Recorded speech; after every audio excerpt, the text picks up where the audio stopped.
What is going on, everybody? The Equalizer 3 has finally opened up this weekend, and it's been a while for me to marinate my thoughts on this movie because I really thought the first film was a big surprise. I really enjoyed a lot of the action, a lot of the drama, and I was introduced to this character that I had not been introduced to before. And then the Equalizer 2, well, I think it is a bit of a misstep in the Equalizer franchise, and I don't think it's as good as the first film.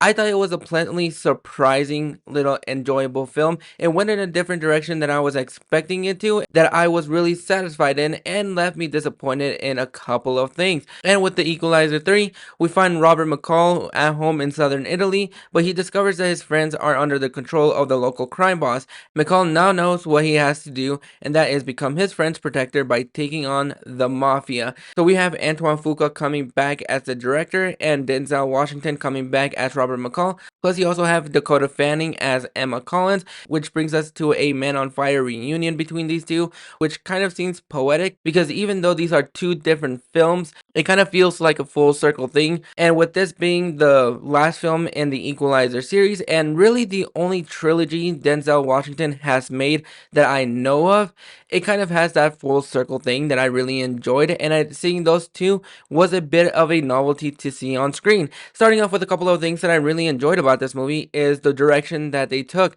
In this film, they make him feel like he just wants to be at home. He just wants to be at peace. He doesn't want any fights until the mafia starts creating problems around where he is, and that is where he has to come in and be the vigilante for his friends and the people around him. And that is something that I really enjoyed about this movie, is just seeing how at peace he was, getting to know the people that he's made contact with around him, seeing how he interacts, because we've seen it in the other films where he's a little bit more, where he's friendly, he looks after everybody that he cares about. And when it comes down to the violence in this movie, it absolutely works. You're there to see Denzel kick ass one last time, and it will satisfy anybody that goes into this movie expecting to see that. Another thing that I really enjoyed about this movie is just the slow, somber take. He's away from the danger, just seeing him live a normal life.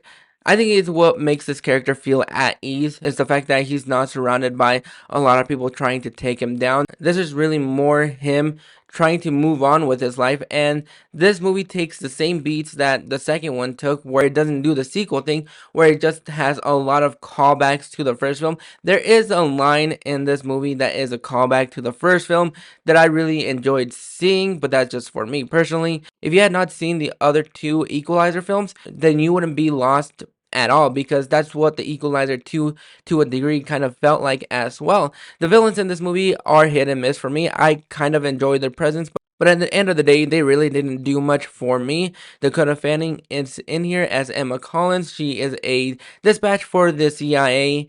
And once she gets a call from Robert McCall, that is where she is introduced. And they give her a lot more to do in this movie than I was really expecting her to do, because even though she's not really featured in the promotional advertising for this film a lot, she's not featured in the posters, she has a couple of moments in the trailers, but that's only scratching the surface of what her character is. There is a little side plot that they give in this movie that could have been hit or miss for me.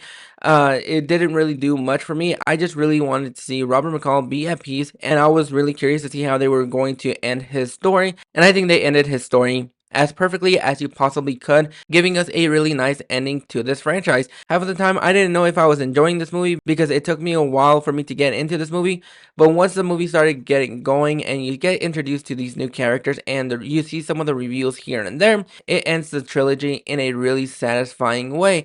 But overall, I'm going to go ahead and give The Equalizer a 7 out of 10. This was a fun little inclusion to the franchise, and I'm really glad that they were able to finish off the trilogy because I moderately enjoyed the second one. The first one is still my favorite, and I just want to see this character be at peace because he's been through so much shit. Just give this guy his retirement. He kind of deserves it. But those are my thoughts on The Equalizer 3. Did you guys enjoy it? Have you guys checked it out? And which one is your favorite film in the franchise? Go ahead and drop your thoughts in the comments below, and I'll catch you guys soon.